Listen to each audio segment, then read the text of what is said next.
बंदी छोड़ सतगुरु रामपाल जी परमेश्वर जी की जय हो।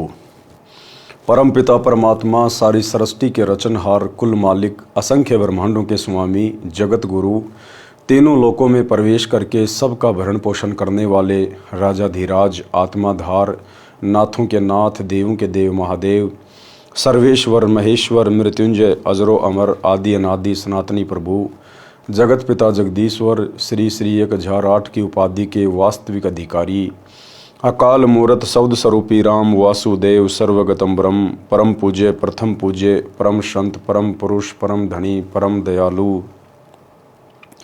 सत्य कबीर, हक्का कबीर, अल्लाहु कबीर, अल्लाहु अकबर, बाखबर, अल्लाह ताला, जगत के तारणहार, जगत के मुक्तिदाता, जगत के जगन्नाथ, हारे के सहारे, हिंदुओं के राम, मुसलमानों के अल्लाह, सिखों के वाहेगुरु, ईसाइयों के मसीह, दया के सागर दया निधि, करुणा के सागर करुणा निधि, स्वयंभू परिभू, संकट मोचन, कष्ट हरण, मंगल करण, दुख भंजन, अविगत कबीर, निर्विकार निर्विषम परमात्मा, अलय अलेख सतगुरु, आदि अनादि सतगुरु, असली मर्यादा पुरुषोत्तम, असली राम, असली कृष्ण, असली घनश्याम, असली मुरारी, राजाओं के राजा, महाराजाओं के महाराजा, शहंशाहों के शहंशाह, सम्राटों के सम्राट, भगवानों के भगवान, अल्लाहों के अल्लाह, प्रभुओं के प्रभु, मसीहाओं के मसीह, सच्चे वाहिगुरु, बाबाओं के बाबा, पीरों के पीर, सेठों के सेठ, जगत सेठ, सावड़सा सेठ, सर्वगुण संपन्न, अनंत कोटि कलाओं के स्वामी, अनंत कोटि ब्रह्मांडों के नायक, योगियों में महायोगी, ध्यानियों में महाध्यानी, सिद्धों में परम सिद्ध, ज्ञानियों में तत्वज्ञानी, ब्रह्म ज्ञानी, महाज्ञानी, परम ज्ञानी,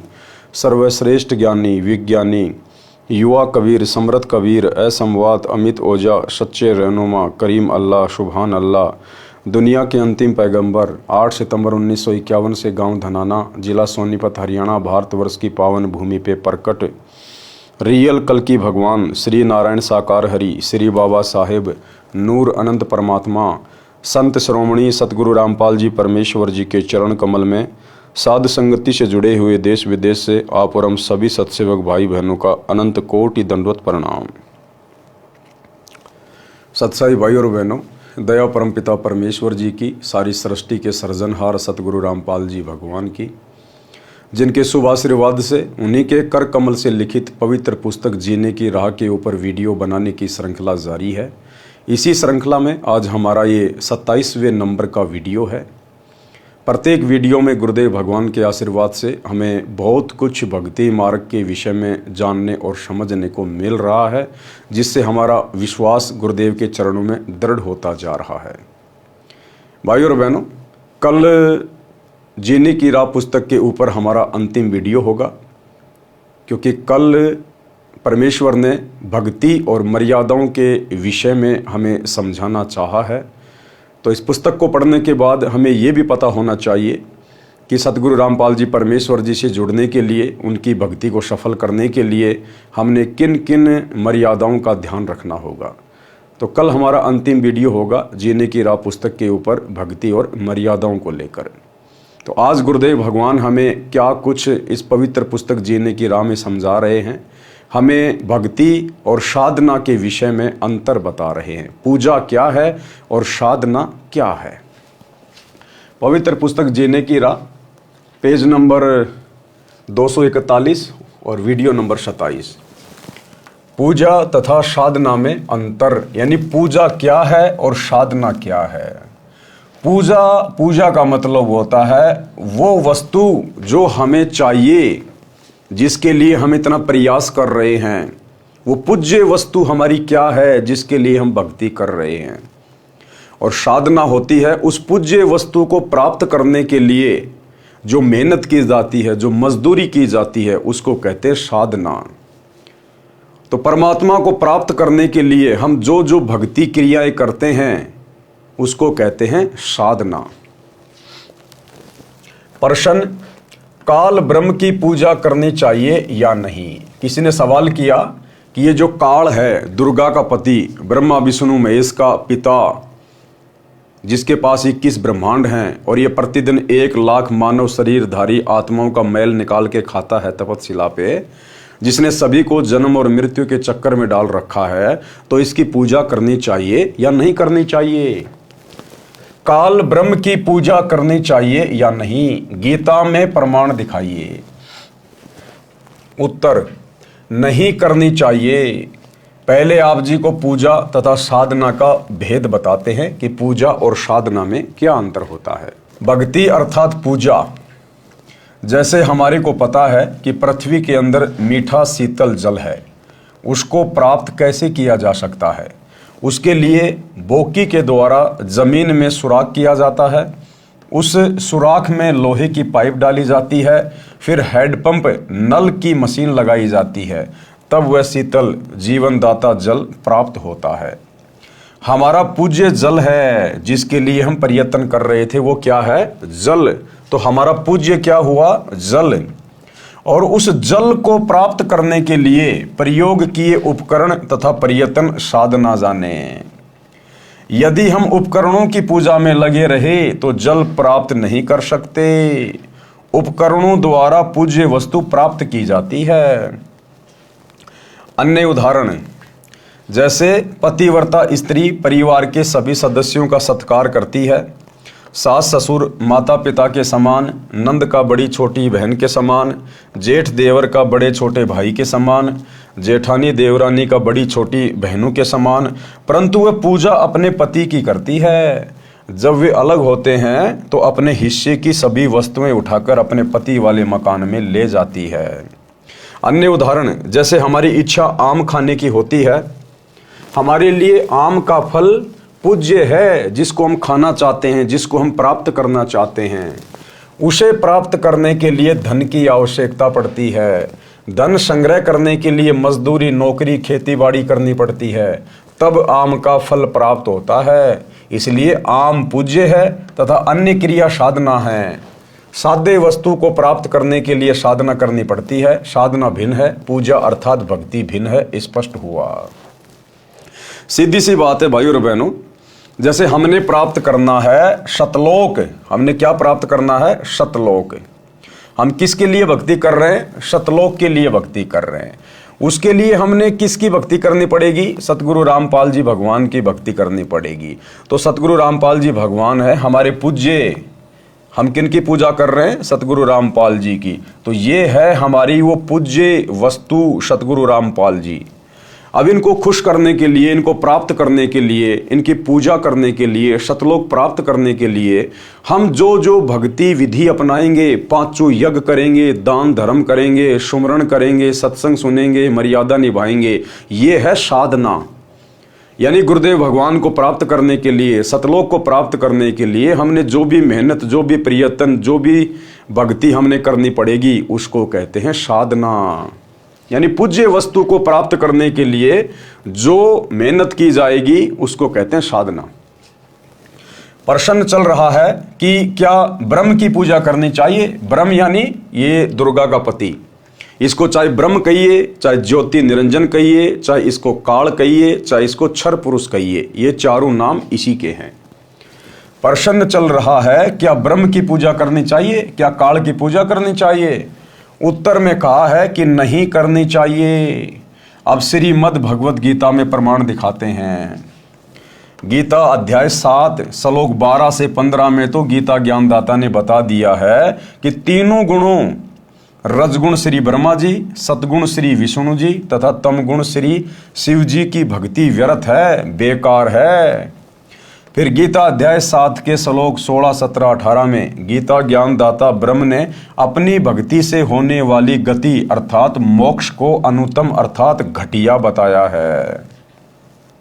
गीता का ज्ञान जिसने दिया है ब्रह्म ने, काल ने, उसने गीता अध्याय 7 श्लोक 12 से 15 में तीनों देवता ब्रह्मा विष्णु महेश की भक्ति को खारिज कर दिया और 4 गालियां दी हैं उन लोगों को जो लोग ब्रह्मा विष्णु महेश की भक्ति करते हैं, उनकी पूजा करते हैं, उनको अपना पूज्य मानते हैं। राक्षस स्वभाव को धारण किए हुए मनुष्यों में नीच दूषित कर्म करने वाले मूर्ख, ये काल कह रहा है कि मुझे भी नहीं बजते, मेरी भी पूजा नहीं करते, केवल तीनों गुणों की पूजा में लगे हुए हैं, ब्रह्मा विष्णु महेश की पूजा में। तो यहां तो काल ने अपने तीनों बेटों की पूजा को रिजेक्ट कर दिया गीता जी में, जो कि सनातनी ग्रंथ है। और फिर उसी अध्याय 7 श्लोक नंबर 18 में इस काल ने अपनी पूजा को भी अनुतमाम बता दिया। अनुतमाम यानी घटिया, क्योंकि इसकी पूजा करेंगे ओम नाम के साथ में, ओम नाम की साधना करके जाएंगे इसके ब्रह्मलोक में जहाँ पर ये रहता है। और फिर गीता अध्याय 8 श्लोक 16 में ये खुद ही कह रहा है कि ब्रह्मलोक पर्यंत सभी प्राणी पुनरावर्ती में हैं, यानी ब्रह्मलोक में जाने के बाद भी उन साधकों को, उन भक्तों को वापस नरक में जाना पड़ेगा, उनको 84 लाख योनियों में जाना पड़ेगा। तो अंत में ब्रह्म ने अपनी भक्ति को भी रिजेक्ट कर दिया। फिर गीता अध्याय 7 के श्लोक 16, 17, 18 में गीता ज्ञानदाता ब्रह्म ने यानी काल ने अपनी भक्ति से होने वाली गति अर्थात मोक्ष को अनुत्तम अर्थात घटिया बताया है कि मेरी भक्ति 4 प्रकार के व्यक्ति करते हैं। इस काल की भक्ति 4 प्रकार के व्यक्ति करते हैं। कौन कौन? नंबर 1 अर्थार्थी। अर्थार्थी का मतलब होता है धन लाभ के लिए वेदों अनुसार अनुष्ठान करने वाले। केवल जिनको माया चाहिए, जिनको पैसा चाहिए, जिनको धन चाहिए, उनको कहते हैं अर्थार्थी। नंबर 2 आरत। आरत यानी संकट निवारण के लिए वेदों अनुसार अनुष्ठान करने वाले, जिनके ऊपर 3 ताप के कष्ट हैं, भूत प्रेत बाधा है, शारीरिक रोग है, वो है आरत। वो केवल अपने दुखों के निवारण के लिए, संकटों के निवारण के लिए ही भक्ति करते हैं वेदों के अनुसार। नंबर 3 है जिज्ञासु। जिज्ञासु किसे कहते हैं? परमात्मा के विषय में जानने के इच्छुक। कहीं कहीं से ज्ञान इकट्ठा कर लिया, फिर खुद ही वक्ता बन गया, खुद ही फिर गुरु बन गया और अपने कर्म फोड़ लिए। और चौथा बताया है ज्ञानी। ज्ञान ग्रहण करके स्वयं वक्ता बन जाने वाले, ये जिज्ञासु। इन तीनों प्रकार के ब्रह्म पुजारियों को व्यर्थ बताया है। काल ने कहा कि ये तीनों बेकार हैं, रिजेक्टेड है, मेरे किसी काम के नहीं। चौथा है ज्ञानी। ज्ञानी किसे कहते हैं? ज्ञानी को पता चलता है कि मनुष्य जन्म दुर्लभ है, मनुष्य जीवन प्राप्त करके आत्म कल्याण कराना चाहिए। उन्हें यह भी ज्ञान हो जाता है कि अन्य देवताओं की पूजा से मोक्ष लाभ होने वाला नहीं है, क्योंकि वो ज्ञानी भगत इन वेदों को पढ़ेगा, गीता को पढ़ेगा और फिर गीता अध्याय 7 श्लोक नंबर 12 से 20 तक पढ़ेगा, तो उसे पता चलेगा कि तीनों देवता ब्रह्मा विष्णु महेश की भक्ति को भी रिजेक्ट कर दिया गया है।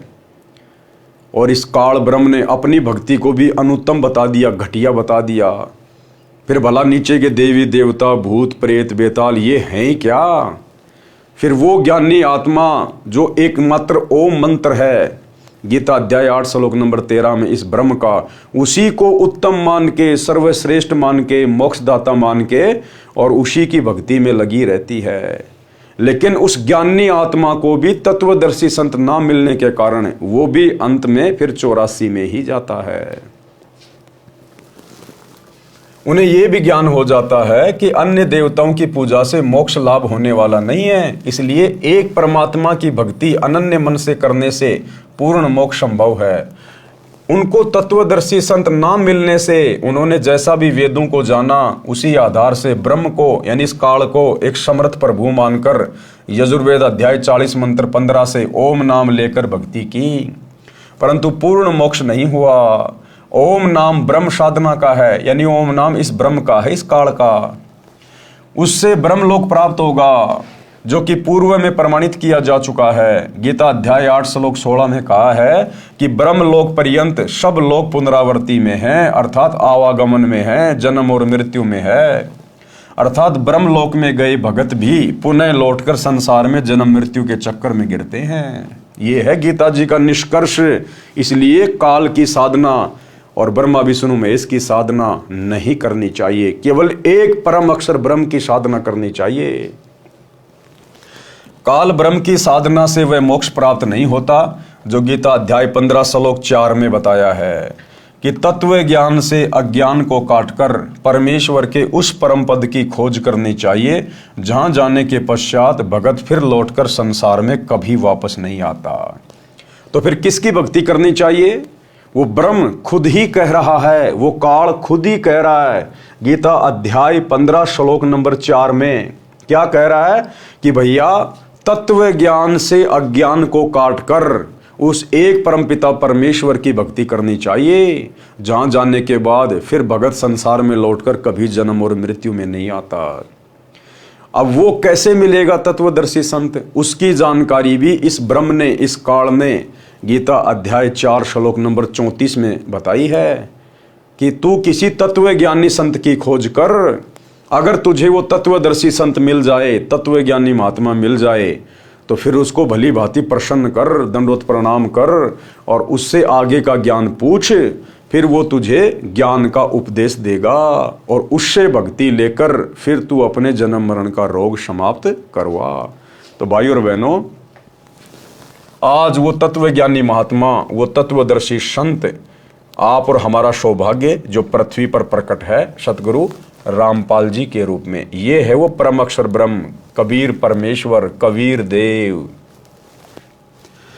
गीता अध्याय 7 श्लोक 18 में गीता ज्ञानदाता ने कहा है कि ये ज्ञानी आत्मा जो चौथे नंबर के ब्रह्म के भगत कहे हैं, ये हैं तो उदार अर्थात नेक आत्मा है, परंतु ये तत्व ज्ञान के भाव से मेरी अनुत्तम गति में ही स्थिर रहे।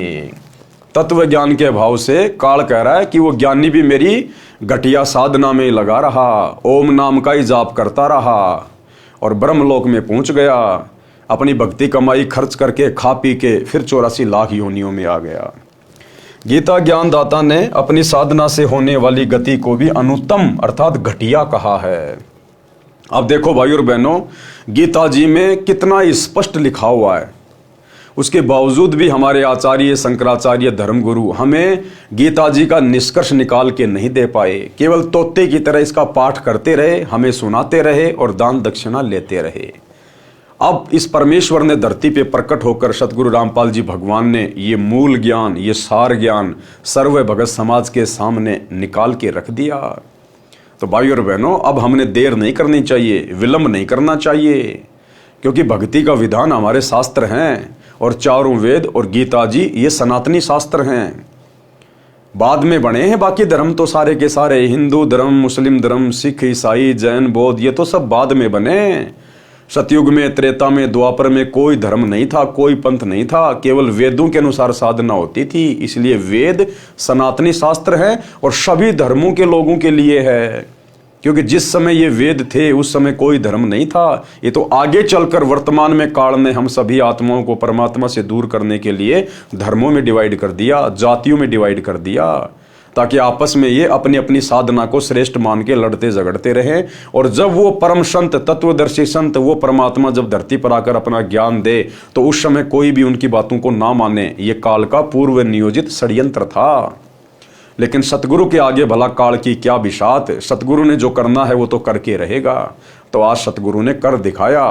अब यदि देर है तो आप और हमारे समझने की। इसलिए ब्रह्म पूजा करना भी उचित नहीं, यानी काल की पूजा करना भी उचित नहीं है, क्योंकि काल की भक्ति करके, ओम नाम की साधना करके भी हम लोग 84 लाख योनियों में ही धक्के खाते रहते हैं। कारण बताया फिर गुरुदेव भगवान ने कि इस ब्रह्म की, ओम नाम की साधना भी क्यों नहीं करनी चाहिए, सर्वश्रेष्ठ क्यों नहीं है। एक चुणक नाम का ज्ञानी ऋषि आत्मा था। उसने ओम नाम का जाप तथा हठयोग हजारों वर्ष किया, जिससे उसमें सिद्धियां आ गई। ब्रह्म की साधना करने से जन्म मृत्यु, स्वर्ग नरक का चक्कर सदा बना रहेगा, क्योंकि गीता अध्याय 2 श्लोक 12, गीता अध्याय 4 श्लोक 5 और गीता अध्याय 10 श्लोक 2 में गीता ज्ञानदाता ब्रह्म ने कहा है कि हे अर्जुन, तेरे और मेरे अनेकों जन्म हो चुके हैं, तू नहीं जानता, मैं जानता हूं। अब बताओ, स्पष्ट रूप से गीता का ज्ञान देने वाला भगवान साफ साफ कह रहा है, अध्याय नंबर 4 श्लोक 5, अध्याय 4 श्लोक 9, अध्याय 10 श्लोक 2 कि अर्जुन, तेरे और मेरे बहुत से जन्म हो चुके हैं, तू नहीं जानता, मैं जानता हूं। उसके बावजूद भी हम लोग गीता ज्ञान देने वाले भगवान को परमात्मा कह रहे हैं, अजरो अमर कह रहे हैं, अविनाशी कह रहे हैं, जबकि वो तो खुद कह रहा है कि मैं तो जन्मता और मरता हूं। तो हमारे धर्म गुरुओं को क्या खाक ज्ञान था इन शास्त्रों का, केवल तोते की तरह संस्कृत में रट्टा लगाते थे, बाकी सार नहीं निकाल पाए, ना समझ पाए। क्या कह रहा है, साफ साफ कह रहा है, देखो आप लोग गीता प्रेस गोरखपुर से प्रकाशित ओरिजिनल गीता, जिसको हिंदू समाज बड़ी एथेंटिक मानता है, विश्वसनीय मानता है। आप जी लाकर 100-150 रुपये में आएगी, आप जी लाकर देख लेना, पढ़ लेना। जो श्लोक यहाँ सतगुरु रामपाल जी परमेश्वर जी के द्वारा लिखे गए हैं आपको एज इट इज मिलेंगे। देखिए कौन कौन से अध्याय हैं, क्योंकि गीता अध्याय 2 श्लोक 12, गीता अध्याय 4 श्लोक 5, गीता अध्याय 10 श्लोक 2 में गीता ज्ञानदाता ब्रह्म ने कहा कि अर्जुन तेरे और मेरे अनेकों जन्म हो चुके हैं, तू नहीं जानता मैं जानता हूं। तू मैं तथा ये सारे राजा लोग पहले भी जन्मे थे, आगे भी जन्मेंगे, यानी जन्म मरण चलता रहेगा। ये ना सोच कि हम सब अभी जन्मे हैं, मेरी उत्पत्ति को महर्षि जन तथा ये देवता नहीं जानते, क्योंकि ये सब मेरे से उत्पन्न हुए हैं। ये काल क्या कह रहा है, ब्रह्म क्या कह रहा है कि मेरी उत्पत्ति को, कि मेरा जन्म कैसे होता है, मेरी मृत्यु कैसे होती है, ये महर्षि लोग नहीं जान सकते, ये ब्रह्मा विष्णु महेश नहीं जान सकते। क्यों? क्योंकि काल कह रहा है कि इन सब को तो मैंने उत्पन्न किया है, ये सब मेरे से नीचे हैं। तो सही बात है, बाप की उत्पत्ति को, बाप की डेट ऑफ बर्थ को बेटे नहीं बता सकते। बाप की डेट ऑफ बर्थ तो दादा बताएगा, दादा। तो आज धरती पर वो दादा, ये कबीर भगवान सतगुरु रामपाल जी प्रकट हैं, और इन्होंने आकर बताई है इस ब्रह्म की जन्म और मृत्यु कब होती है, कैसे होती है। ये जन्मता भी है, मरता भी है, ये है वो सबका दादा, सबका दादा।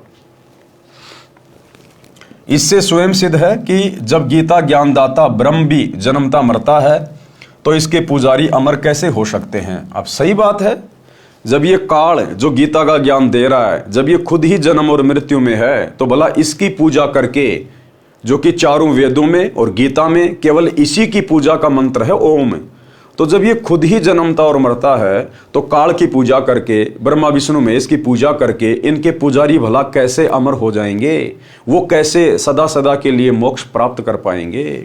इसलिए उस परमेश्वर की पूजा करनी चाहिए, परम अक्षर ब्रह्म की, कबीर देव की, जिसकी पूजा से, जिसकी भक्ति से फिर ये प्राणी संसार में लौटकर दोबारा नहीं आता है।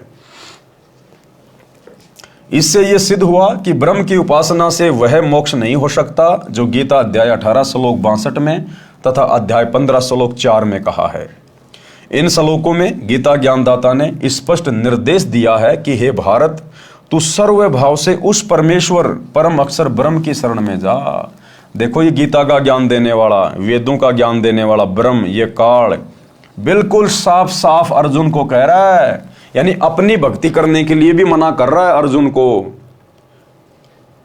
अर्जुन का मतलब है आम समाज, आम प्राणी, और वो काल ब्रह्म अर्जुन के माध्यम से संदेशा दे रहा है कि मुझ ब्रह्म की, मुझ काल की, मुझ गीता का ज्ञान देने वाले ज्योति निरंजन की भक्ति करने से कोई फायदा नहीं है, जन्म और मृत्यु का रोग नहीं कटेगा। इसलिए हे भारत, हे अर्जुन, तू सर्व भाव से, यानी हर प्रकार से और सब बातों को छोड़कर उस एक परमेश्वर की शरण में जा। ये काल अपने से अन्य उस परमात्मा की शरण में जाने के लिए कह रहा है।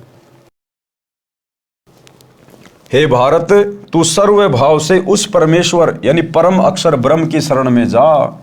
उस परमेश्वर की कृपा से ही तू परम शांति को तथा सनातन परम धाम अर्थात सतलोक को प्राप्त होगा। यानी परम शांति, जहां जाने के बाद कोई दुख नहीं, कोई कष्ट नहीं, कोई बुढ़ापा नहीं, कोई मौत नहीं। कहते हैं वो परम शांति तो तुझे उस तत्वदर्शी संत की शरण में जाने के बाद, उसके द्वारा बताई गई साधना को सफल करने के बाद ही प्राप्त होगा, जब तू सतलोक में चला जाएगा। उस परमेश्वर की कृपा से ही तू परम शांति को तथा सनातन परम धाम अर्थात सतलोक को प्राप्त होगा। तत्व ज्ञान समझकर उसके पश्चात परमात्मा के उस परम पद की खोज करनी चाहिए, अर्थात सतलोक के लिए फिर दृढ़ होकर भक्ति करनी चाहिए। जहां जाने के पश्चात भगत फिर लौटकर संसार में कभी नहीं आते। इस काल के 21 ब्रह्मांड वाले संसार में फिर वो व्यक्ति कभी नहीं आता।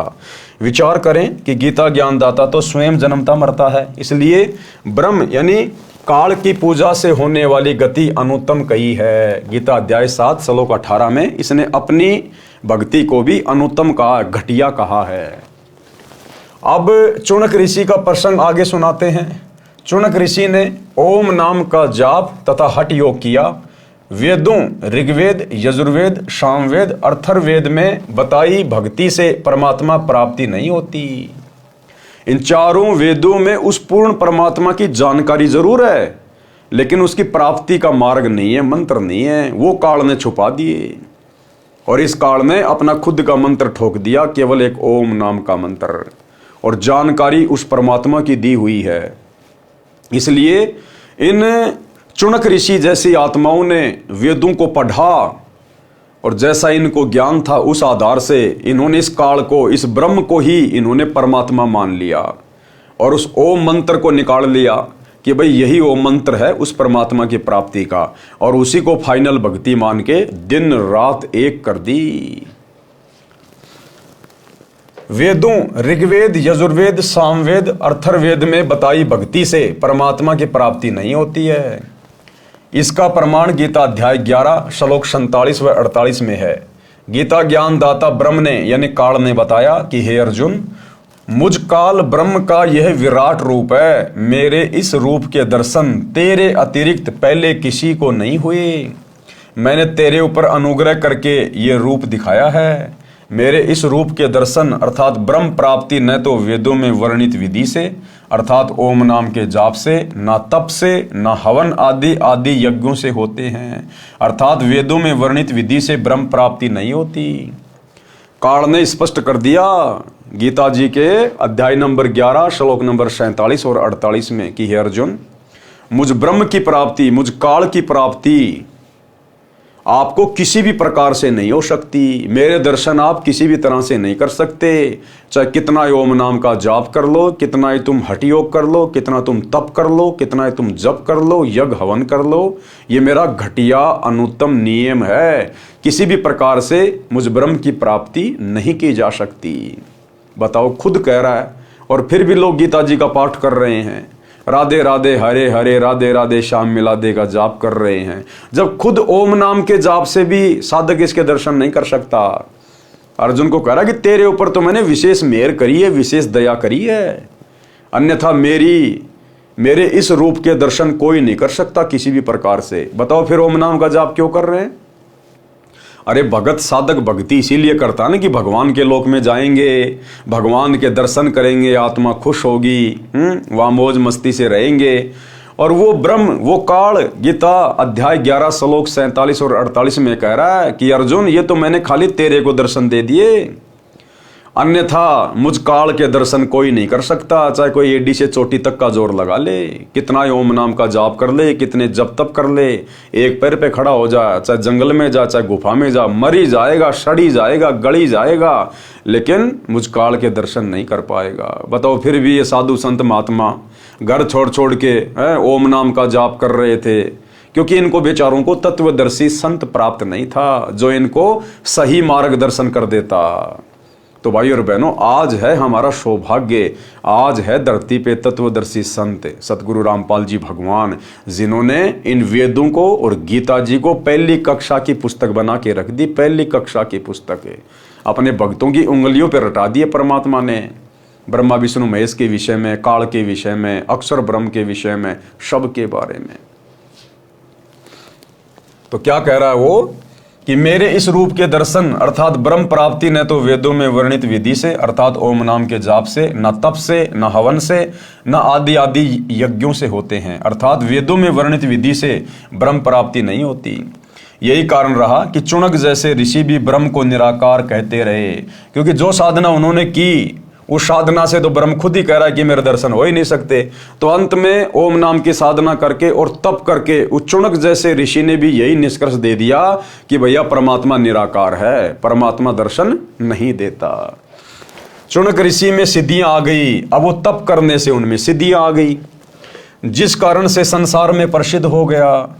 सिद्धि प्राप्त भगत अपनी वर्षों की साधना से की गई चार्ज बैटरी से किसी को श्राप देकर अपनी भक्ति का नाश करते हैं, किसी को आशीर्वाद देकर अपनी भक्ति का नाश करते हैं, किसी पर सिद्धि से जंत्र मंत्र करके अपनी भक्ति का नाश करते हैं तथा संसार में प्रशंसा के पात्र बनकर स्वयं प्रभु बन बैठते हैं, और फिर अगले जन्मों में गधे कुत्ते सुअर बनकर फिर लोगों के लठ खाते हैं। ये है काल की भक्ति की उत्तम उपलब्धि।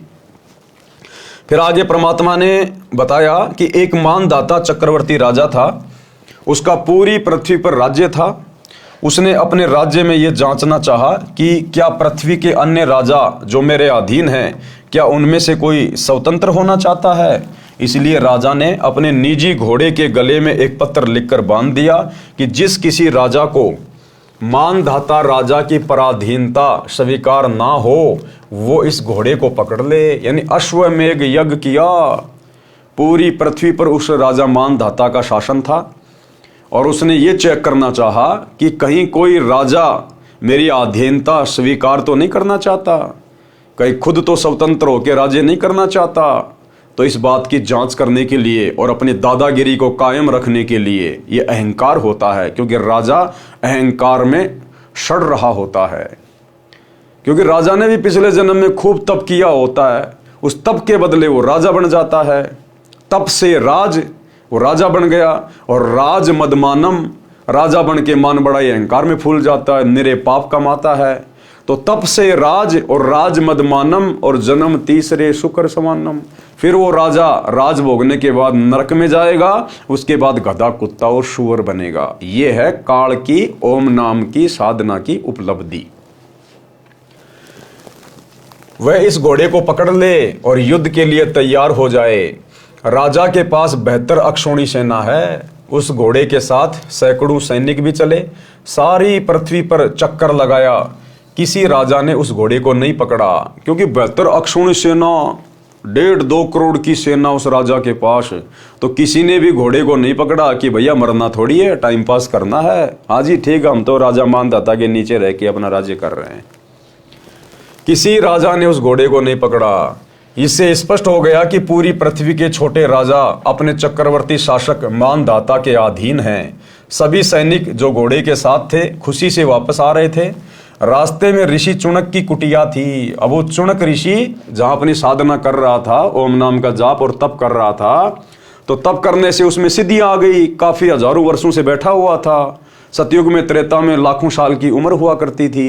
तो तप करने से उसमें सिद्धियां आ गई थी, एटम बम बन गया था। चुनक ऋषि ने सैनिकों से पूछा जो घोड़ों पर सवार थे कि हे सैनिकों, कहां गए थे, इस घोड़े का सवार कहां गया। सैनिकों ने ऋषि जी को सारी बात बताई। ऋषि ने कहा, क्या किसी ने राजा मानधाता का युद्ध नहीं स्वीकार किया। सैनिक बोले कि है किसी की बाजुओं में दम, पिलाया है किसी की माता ने दूध जो हमारे राजा के साथ युद्ध कर ले। राजा के पास 72 अक्षौणी अर्थात 72 करोड़ सेना है, जाड़ तोड़ देंगे यदि किसी ने युद्ध करने की हिम्मत की तो। अब सैनिक तो ऐसे बोलेगा, भाई सैनिक का तो काम ही लड़ना झगड़ना मारकाट करने का होता है। ऋषि चुनक जो काल ब्रह्म का पुजारी था, उसने कहा, हे सैनिकों, आपके राजा का युद्ध मैंने स्वीकार कर लिया। अब ये है भाई और बहनों काल प्रेरणा। परमात्मा ने बताया, वो चुनक ऋषि घर छोड़ के जंगल में साधना कर रहा था, तप कर रहा था। किस लिए कर रहा था? परमात्मा प्राप्ति के लिए भक्ति कर रहा था, भगत बन के। लेकिन था काल के अधीन, काल की भक्ति कर रहा था, तो सिर पे तो काल बैठा रहेगा ना, सद्बुद्धि आएगी नहीं जब तक तत्वदर्शी संत से उपदेश लेके भक्ति नहीं करेगा। तो ये काल कैसे अपने भक्तों को धोखा देता है, खुद के उपासकों को भी ये धोखा देता है। अब वो चुनक ऋषि को काल ने अंदर से प्रेरणा कर दी कि राजा का युद्ध तू स्वीकार कर ले, क्योंकि तप करने वाले में भी अहंकार आता है, सिद्धियां होती हैं। उधर राजा में अहंकार, इधर तपस्वी में अहंकार। तो चुनक ऋषि ने कहा कि मैंने तुम्हारे राजा का युद्ध स्वीकार कर लिया और ये घोड़ा यहीं छोड़ जाओ, बोल दो तुम्हारे राजा को। अब भाइयों और बहनों, हमने शिक्षा लेनी है। हमने परमात्मा ने एक सत्संग में बताया कि वो चुनक ऋषि परमात्मा प्राप्ति के लिए निकला था। उस नालायक को अपनी भक्ति करनी चाहिए थी, जैसी भी वो कर रहा था। राजा लोग अपना काम कर रहे थे, भगत ने अपना काम करना चाहिए था। क्यों बीच में टांग फंसाई उसने? अगर किसी ने घोड़ा नहीं पकड़ा तो कोई बात नहीं, जाओ भाई तुम्हारे घर पे, अच्छी बात है किसी ने नहीं पकड़ा तो। लेकिन जबरदस्ती चुनक ऋषि ने फटे में टांग अड़ा दी और घोड़ा पकड़ लिया। और घोड़ा पकड़ने के बाद उसके पास तो सिद्धियां थी और राजा की 72 करोड़ सेना का सत्यानाश कर दिया 4 एटम बम बना के। अब बताओ, जितने उसने वो सैनिक मारे हैं अपनी सिद्धि से, 72 करोड़, गुरुदेव ने बताया उस ओम नाम के जाप से और वो तप करने से काफी लंबे समय तक वो ब्रह्मलोक में रहेगा, और जब उसकी कमाई खत्म होगी फिर वो नरक में डाला जाएगा। नरक में कष्ट भोग के फिर 84 लाख योनियों में डाला जाएगा। फिर जब उसका कुत्ता बनने का नंबर आएगा, चौनक ऋषि का, उस ब्रह्म पुजारी का, जब उसका कुत्ता बनने का नंबर आएगा, उस समय उसके सिर में कीड़े पड़ेंगे, कीड़े, क्योंकि उसने 72 करोड़ सेना अपनी सिद्धि से मारी थी। अब भाई हत्या चाहे अपनी सिद्धि से कर दो, चाहे हथियार से कर दो, कैसे भी कर दो, वो लिखे जाते हैं। तो जब वो चौनक ऋषि अपनी ओम नाम की कमाई और तप की कमाई भोग के जब नीचे आएगा, कुत्ता बनेगा, वो 72 करोड़ सैनिक कीड़े बन के, 72 करोड़ सैनिक बनेंगे कीड़े, और उधर चौनक ऋषि बनेगा कुत्ता, और वो 72 करोड़ सैनिक अपना बदला लेंगे, अपनी मौत का बदला, उसके सर में कीड़े पड़ेंगे। ऐसी दुर्गति होगी उसकी, चौनक ऋषि की, काल के पुजारी की। इसलिए परमात्मा मना करते हैं कि इस ब्रह्म की साधना भी घटिया है, अनुत्तम है। ये खुद अध्याय 7 श्लोक 18 और 19 में कह रहा है कि मेरी साधना भी अनुत्तम है, घटिया है, मोक्षदायक नहीं है, जन्म मरण का चक्कर चलता ही रहेगा। तो हम भक्तों ने चौनक ऋषि के इस प्रकरण से शिक्षा लेनी है कि भैया राजा लोग अपनी राजनीति करो।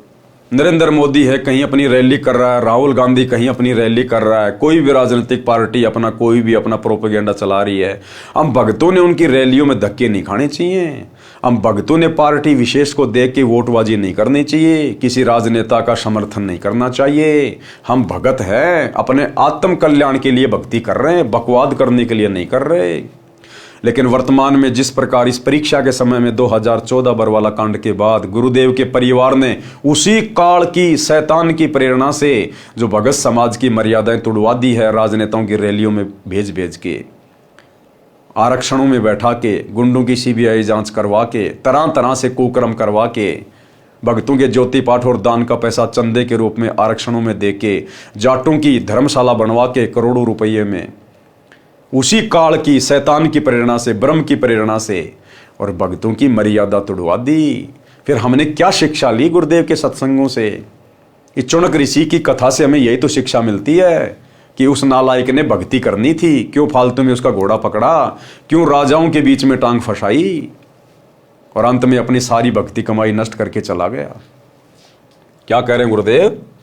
उन सैनिकों ने क्या कहा कि जाड़ तोड़ देंगे यदि किसी ने युद्ध करने की हिम्मत की तो।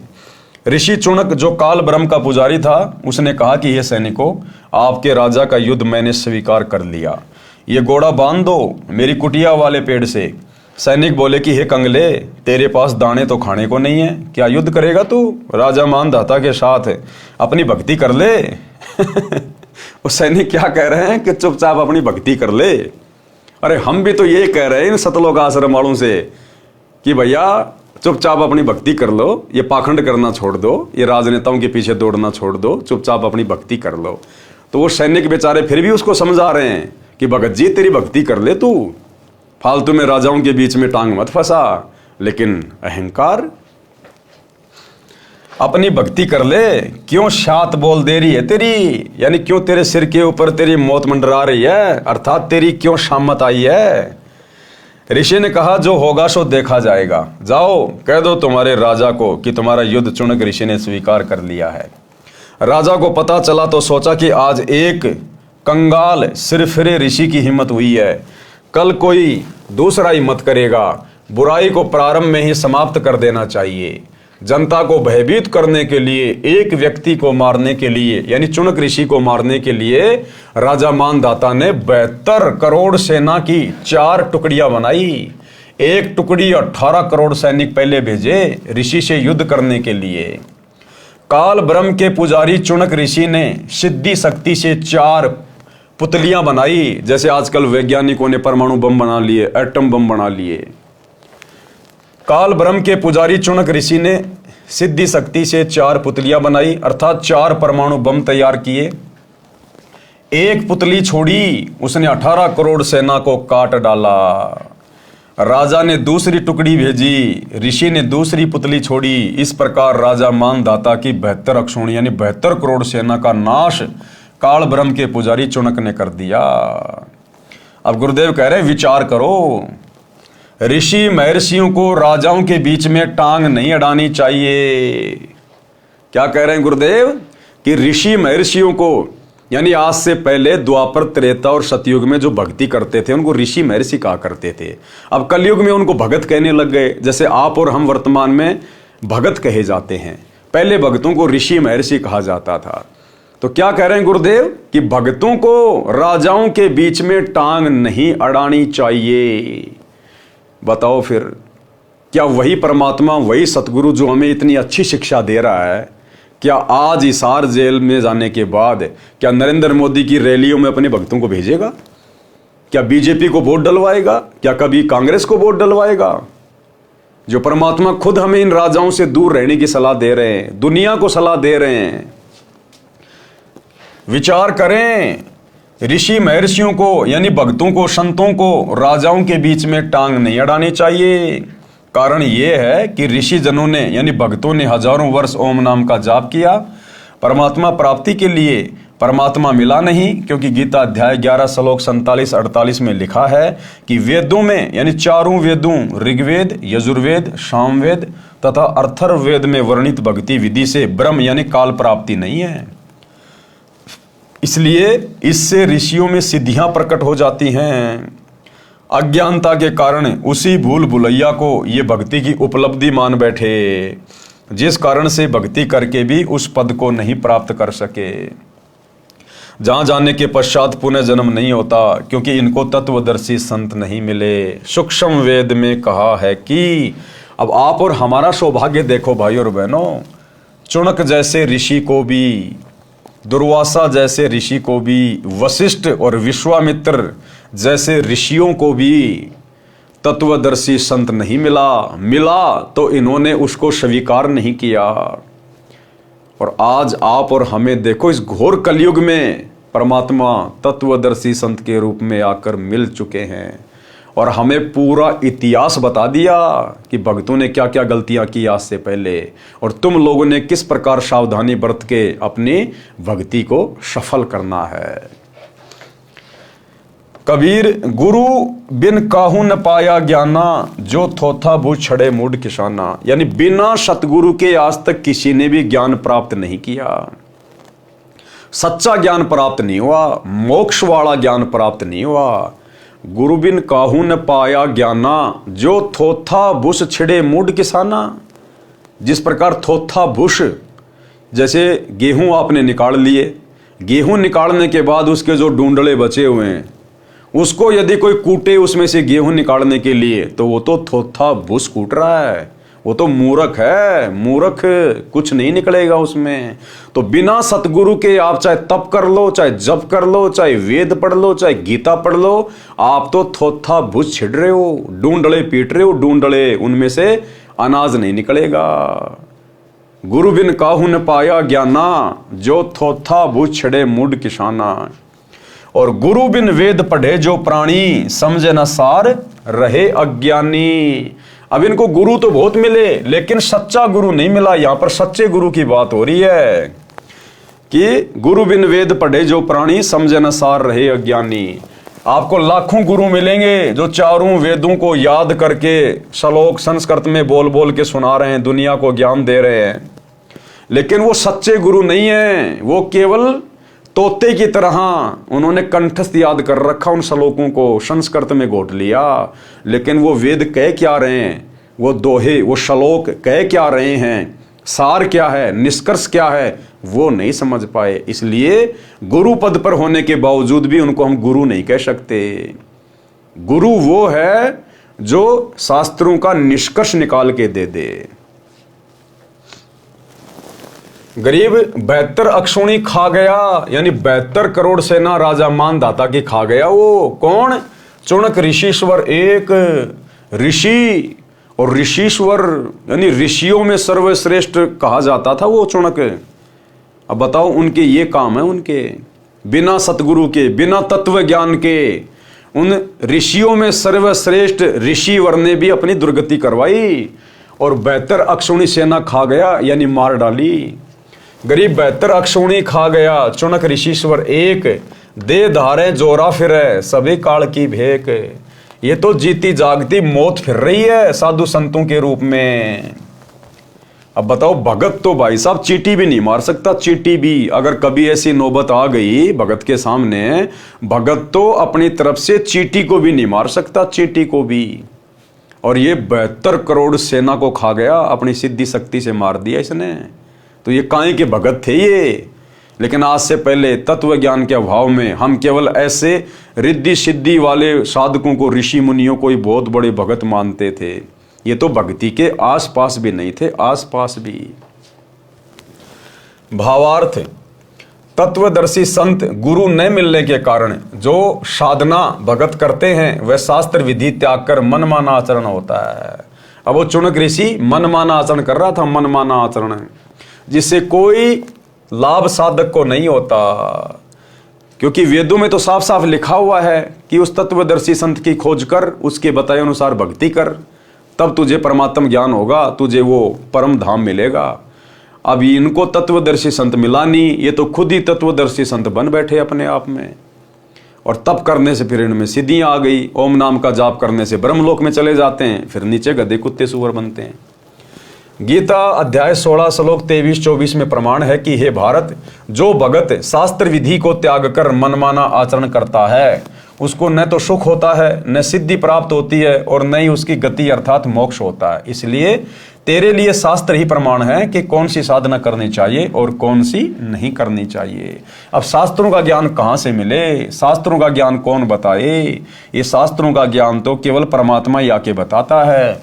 तो आज से पहले उन आत्माओं का दुर्भाग्य, उनका बैड लक, उनको तत्वदर्शी संत नहीं मिला। लेकिन आज आप और हमारा गुड लक, आप और हमारा सौभाग्य कि तत्वदर्शी संत हमें सहज में उपलब्ध है।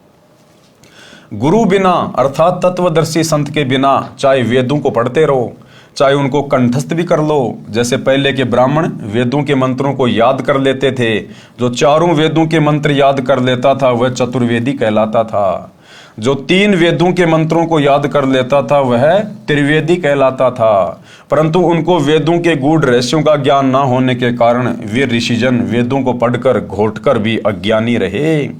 सूक्ष्म वेद में कहा है कि पीठ मनुखा दाख लदी है, ऊंट खात बबूल। यानी बिना ज्ञान के, बिना अकल के ऊंट की पीठ के ऊपर तो काजू और किशमिश रखे हुए हैं और खुद वो बबूल खा रहा है, कंटीली झाड़ियां खा रहा है, बिना ज्ञान के, बिना अकल के। तो इन साधु संत महात्माओं को, इन चुनक जैसे ऋषियों को तत्वदर्शी संत ना मिलने के कारण जिन वेदों में परमात्मा की जानकारी है, परमात्मा की प्राप्ति की विधि बताई हुई, वो कैसे मिलेगा? लेकिन ये उस परमात्मा वाली विधि की तरफ तो बढ़े नहीं और काल ने इनको अपनी साधना में लगा के रखा। बिना अकल के ऊंट उभाना। ऊंट होता है वो पैरों में चप्पल पहन के नहीं चलता, क्यों? उसको अकल नहीं है। बिना अकल के ऊंट उभाना। तो ये बिना अकल के थे ये जितने भी साधु संत महात्मा आज से पहले हम जिनके नाम सुना करते थे। पीठ मनुखा दाग लदी है, ऊंट खात बबूल। भावार्थ है कि पहले के समय में रेगिस्तान में ऊंटों पर मुनक्खा दाग लाद कर ले जाते थे।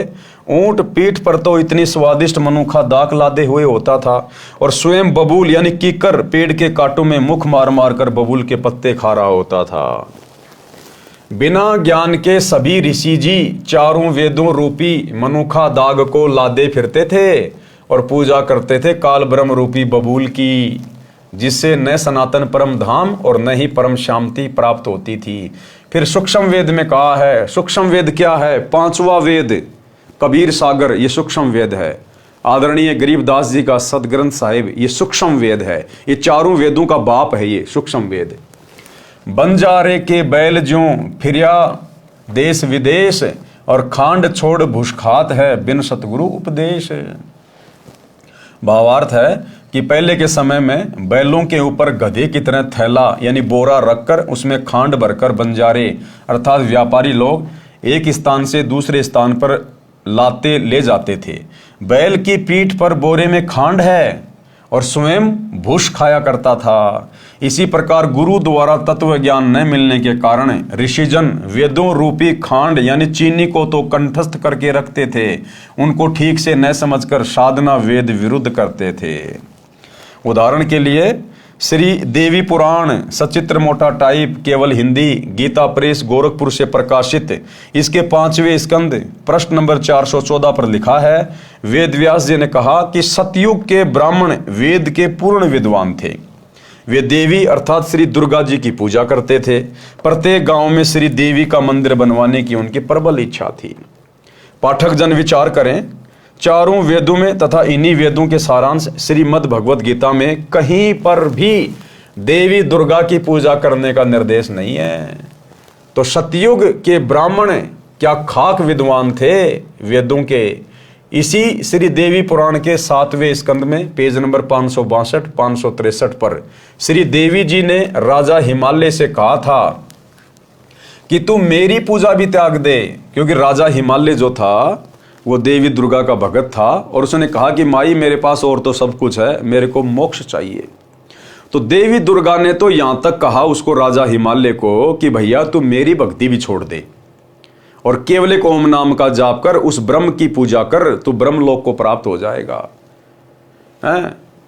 और महर्षि वेदव्यास जी लिख रहे हैं कि सतयुग के ब्राह्मण वेदों के पूर्ण जानकार थे, पूर्ण ज्ञाता थे और देवी दुर्गा की पूजा करते थे। बताओ, देवी दुर्गा तो खुद अपनी पूजा के लिए मना कर रही है अपने भगत को, राजा हिमालय को, कि तू मेरी भक्ति भी छोड़ दे, तू केवल एक ओम नाम का जाप कर, ब्रह्म का जाप कर। बताओ, फिर खाक वेदों के विद्वान थे सतयुग के ब्राह्मण। यदि ब्रह्म प्राप्ति करना चाहता है और सब बातों को त्याग कर केवल ओम नाम का जाप कर, यह ब्रह्म का मंत्र है, इससे ब्रह्म को प्राप्त हो जाएगा। वह ब्रह्मलोक रूपी दिव्य आकाश में रहता है। पाठक जन आसानी से समझेंगे कि जब सतयुग के ब्राह्मणों का ये ज्ञान तथा साधना थी तो वर्तमान के ब्राह्मणों को क्या ज्ञान होगा। जब सतयुग के ब्राह्मणों को भी वेदों का ज्ञान नहीं था, वो भी दुर्गा की पूजा किया और करवाया करते थे। तो बताओ, फिर वर्तमान के जो पेट भर ब्राह्मण हैं, ब्राह्मण यानी विद्वान लोग, ये गुरुजन जो लाखों लोगों की भीड़ इकट्ठा करके उनका मार्गदर्शन करते हैं, उनको कहा है ब्राह्मण। ब्राह्मण किसी जाति से मतलब नहीं है। यहाँ ब्राह्मण सोई जो ब्रह्म पहचाने, जो गुरु पद पे होता है, उसको कहते हैं ब्राह्मण। तो ये कलयुग के ब्राह्मण, अब ये धीरेन्द्र शास्त्री ये ब्राह्मण है अपने आप में, ये अनिरुद्धाचार्य, ये प्रेमानंद जी, ये रितेश्वर महाराज, ये दुनिया भर के साधु संत, दंदन सतगुरु वाले, तुलसीदास जी, ये निरंकारी पंथ वाले, ये सारे के सारे एक प्रकार से ब्राह्मण है ये, क्योंकि आध्यात्मिक क्षेत्र में ये बहुत सारे लोगों की भीड़ इकट्ठी करके गुरु पद पे बैठे हैं। तो जब सतयुग के ब्राह्मणों को ज्ञान नहीं था इन शास्त्रों का, तो इन वर्तमान के कलयुगी ब्राह्मणों को, इन गुरुओं को, आचार्य शंकराचार्यों को क्या खाक ज्ञान होगा। पाठक जन आसानी से समझेंगे कि जब सतयुग के ब्राह्मणों का ये ज्ञान तथा साधना थी तो वर्तमान के ब्राह्मणों का क्या होगा। इसी श्री देवी पुराण के 5वें स्कंद में पेज नंबर 414 पर यह भी लिखा है कि सतयुग में जो राक्षस समझे जाते थे वे कलयुग में ब्राह्मण माने जाते हैं। यानी वर्तमान कलयुग के ब्राह्मण तो ऐसे हैं जैसे सतयुग में राक्षस हुआ करते थे। यानी जैसा आचार विचार व्यवहार सतयुग में राक्षसों का होता था, उस प्रकार के तो वर्तमान कलयुग में ब्राह्मण होंगे, ब्राह्मण। अब बताइए, अब ऐसे लोगों से कैसे परमात्मा प्राप्ति की उम्मीद कर सकते हैं हम। ब्राह्मण कोई जाति विशेष नहीं है, जो परमात्मा अर्थात ब्रह्म के लिए प्रयत्नशील है वही ब्राह्मण कहलाता है, चाहे किसी भी जाति का हो। वर्तमान में परंपरागत ब्राह्मण कम हैं, संत रूप में ब्रह्म ज्ञान देने वाले अधिक हैं, जो ब्राह्मण अर्थात मार्गदर्शक गुरु कहलाते हैं और तत्व ज्ञानहीन हैं। इसलिए कहा है कि तत्वदर्शी गुरु के बिना किसी को वेदों के गूढ़ रहस्यों का ज्ञान नहीं हुआ। जिस कारण से वेदों को पढ़ते थे परंतु साधना वेद विरुद्ध करते थे। वेदों व गीता में तीनों देवताओं श्री ब्रह्मा जी, श्री विष्णु जी तथा श्री शिव जी की पूजा करना निषेध है, मना है। सारा हिंदू समाज ज्ञानहीन संतों द्वारा इन्हीं तीनों देवताओं पर केंद्रित कर रखा है। श्री देवी दुर्गा तथा श्री विष्णु जी, श्री शिव जी की भक्ति कर तथा करा रहे हैं। पहले से ही ये लोकवेद दंत कथा का ज्ञान चला आ रहा है, जो दिखाता हूं। परंतु पहले के अज्ञान को सत्य मानकर, सत्य को आंखों देखकर भी विश्वास नहीं कर रहे, विरोध करते हैं, जेल में भिजवा देते हैं। सूक्ष्म वेद में कहा है कि गरीब वेद पढ़े पर भेद न जाने, ये बातें पुराण 18, और पत्थर की पूजा करें भूल गए सिरजनहारा। ये हाल है काल पुजारियों का, वर्तमान के आचार्य शंकराचार्यों का।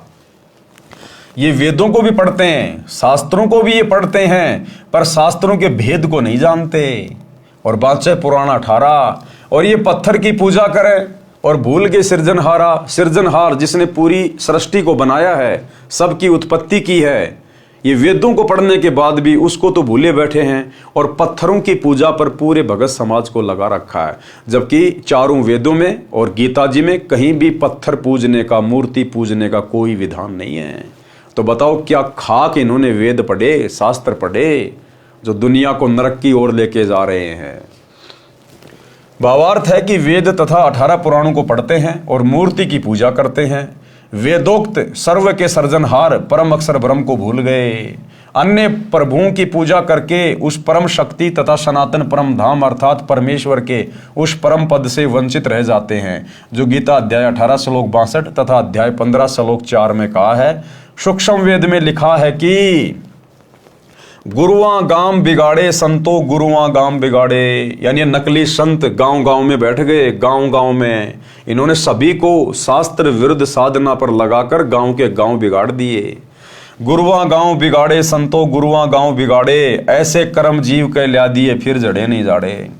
और ऐसी ऐसी घटिया साधना पे सबको आरूढ़ कर दिया। चौराहे पे ठेकरी दर दे, पीपल के धागा बांध दे, हैं फलाने उस पर्वत की चक्री लगा के आ जा, गोवर्धन की फेरी लगा के आ जा, हैं वहाँ पे 4 पतासे रख दे, माता जी के पुए उतार दे। इन्होंने ऐसी घटिया साधनाओं पर पूरे समाज को लगा दिया, गांव के गांव बिगाड़ दिए इन्होंने। भावार्थ है कि वेद ज्ञानहीन तत्व ज्ञान से अपरिचित गुरुओं ने गांव के गांव में शास्त्र विरुद्ध ज्ञान व भक्ति का ज्ञान सुनाकर उनको इतना भ्रमित कर दिया कि वे अब समझाए से भी शास्त्र विरुद्ध साधना को त्यागने के लिए तैयार नहीं होते। गीता अध्याय 16 श्लोक 23 में लिखा है कि शास्त्र विधि त्याग कर मनमाना आचरण करने से न तो सिद्धि प्राप्त होती है, न सुख प्राप्त होता है, और न ही गति होती है, अर्थात व्यर्थ साधना है। दूसरी ओर आप जी ने चुनक ऋषि की कथा में पढ़ा कि ऋषि चुनक जी को सिद्धियां प्राप्त हो गई। पाठकों को ये समझना है कि सिद्धि भक्ति का बाई प्रोडक्ट है, यानी भक्ति करने से सिद्धियां तो आती आती हैं। जिस प्रकार किसान खेत में गेहूं बीजेगा तो पशुओं का चारा तो होगा ही होगा, वो गेहूं का बायो प्रोडक्ट है चारा। इसी प्रकार जो व्यक्ति भक्ति करेगा, चाहे किसी की भी करे, उसमें सिद्धियां तो आएंगे ही आएंगी। जैसे जौ का भी भूस तूड़ा होता है जिसमें तुस बहुत होते हैं, पशु खाता है तो मुख में जख्म कर देते हैं, ये सिद्धि प्राप्त होती है। काल ब्रह्म की भक्ति से जो चुनक ऋषि जी को प्राप्त हुई, जो शास्त्र विधि अनुसार भक्ति करने से सिद्धि प्राप्त होती है, वह गेहूं का भूस यानी तूड़ा समझें, जो पशुओं के लिए उपयोगी तथा खाने में सुगम होती है। भावार्थ है कि शास्त्र विधि अनुसार साधना न करने से जो सिद्धियां प्राप्त होती हैं, वे भगत को नष्ट करती हैं, क्योंकि अज्ञानतावश ऋषिजन उनका प्रयोग करके किसी की हानि कर देते हैं, किसी को आशीर्वाद देकर अपनी भक्ति की शक्ति जो ओम नाम के जाप से होती है उसको समाप्त करके फिर से खाली हो जाते हैं। जैसे चुनक ऋषि जी ने मानदाता चक्रवर्ती राजा की 72 करोड़ सेना का नाश कर दिया, अपनी भक्ति की सिद्धि भी खो दी। सूक्ष्म वेद में कहा है कि गरीब 72 अक्षोणी 6 करी, चुनक ऋषिश्वर एक, दे धारे जोरा यानी मौत फिरे, सभी काल के भेक। भावार्थ, ऋषियों में सर्वश्रेष्ठ ऋषि चुनक जी ने 72 करोड़ सेना का नाश कर दिया। ये दिखाई तो देते हैं महात्मा, लेकिन जब इनसे पाला पड़ता है तो ये निकलते हैं सर्प जैसे। जरा सी बात पर शराप दे देना, किसी से बेमतलब पंगा लेना इनके लिए आम बात होती है। ऋषि दुर्वासा की कारगुजारी। अब जैसे ऋषि चुनक के विषय में गुरुदेव ने बताया जो कि काल का पुजारी था, इसी प्रकार श्री दुर्वासा जी जो कि द्वापर युग में जब श्री कृष्ण जी का जन्म हुआ तो श्री कृष्ण जी के आध्यात्मिक गुरु थे ऋषि दुर्वासा। तो दुर्वासा भी